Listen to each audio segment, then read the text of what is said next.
केदारनाथ के इस रहस्य के बारे में जानते हैं। क्या आपको पता है कि कुछ समय पूर्व बाबा केदारनाथ मंदिर के बाहर आ गए थे और साक्षात दिया था अपने भक्त को दर्शन। क्या आप जानते हैं कि केदारनाथ में भगवान शिव ने रोक दिया था समय चक्र को? नहीं जानते तो आज की ये कहानी जरूर सुनिए। इस कहानी से आपको ये पता चल जाएगा कि केदारनाथ ज्योतिर्लिंग को जागृत महादेव क्यों कहा जाता है। बहुत समय पहले की बात है, एक शिव भक्त पैदल ही केदारनाथ यात्रा पर निकला। उस व्यक्ति को रास्ते में जो कोई भी दिखता वह उससे केदारनाथ का मार्ग पूछ लेता और अपने मन में भगवान भोलेनाथ का नाम जपते चलता। इस तरह से उस व्यक्ति को चलते चलते महीनों बीत गए। आखिरकार वह व्यक्ति केदारनाथ धाम पहुंच ही गया। ये तो सभी जानते हैं कि केदारनाथ का कपाट 6 महीने खुलता और 6 महीने बंद रहता है।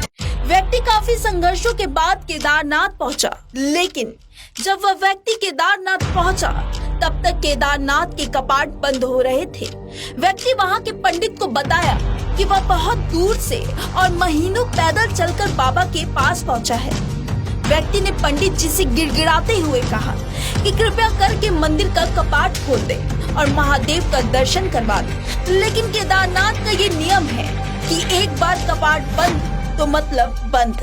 वह व्यक्ति बहुत निराश हुआ और मन ही मन बाबा भोलेनाथ को याद करने लगा।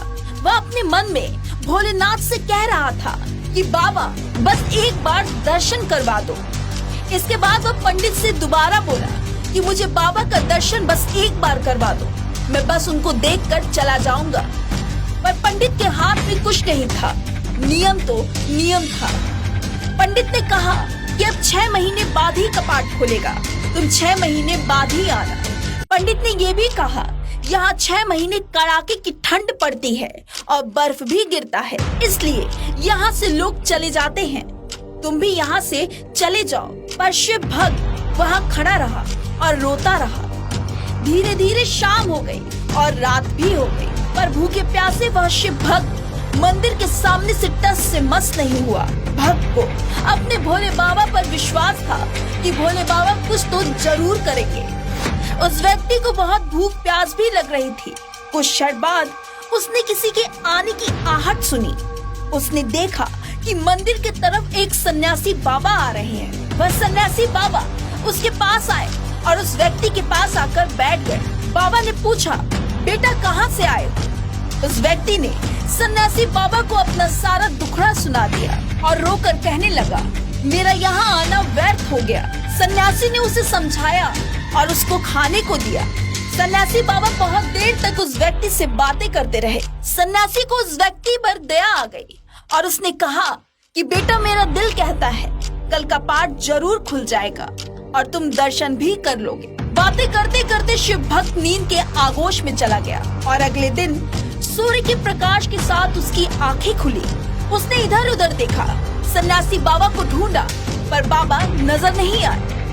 इससे पहले कि वह कुछ समझ पाता, उसने देखा पंडित जी आ रहे हैं और अपनी पूरी मंडली के साथ आ रहे हैं। उसने पंडित जी को प्रणाम किया और कहा, कल तो आपने कहा था कि मंदिर 6 महीने बाद खुलेगा और आप तो सुबह ही आ गए। पंडित जी ने उस व्यक्ति को बड़े गौर से देखा, पहचानने की कोशिश किया।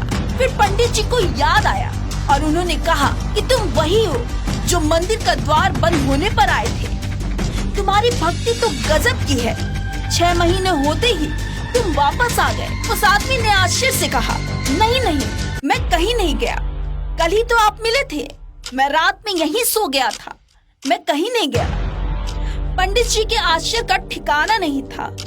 पंडित जी बोले, मैं तो 6 महीने पहले ही कपाट बंद करके यहाँ से चला गया था और आज 6 महीने बाद आया। तुम 6 महीने तक यहाँ पर जिंदा कैसे रह सकते हो? पंडित और सारे मंडली को ये बात हैरान कर रही थी। इतनी कड़ाके की ठंड में कोई व्यक्ति यहाँ जिंदा कैसे रह सकता है? इस पर उस भक्त ने पंडित जी को सन्यासी बाबा की कहानी सुना दी। बताया कि एक सन्यासी बाबा आए थे, उनकी बड़ी बड़ी जटाएं थी, एक हाथ में डमरू लिए थे और एक हाथ में झोला और त्रिशूल था। उन्होंने बताया कि कल मंदिर खुल जाएगा। यह सुनकर पंडित जी उस व्यक्ति के चरण में गिर गए और बोले, उन्होंने पूरी जिंदगी लगा दी भगवान भोलेनाथ के दर्शन पाने को, लेकिन हमें नहीं मिला।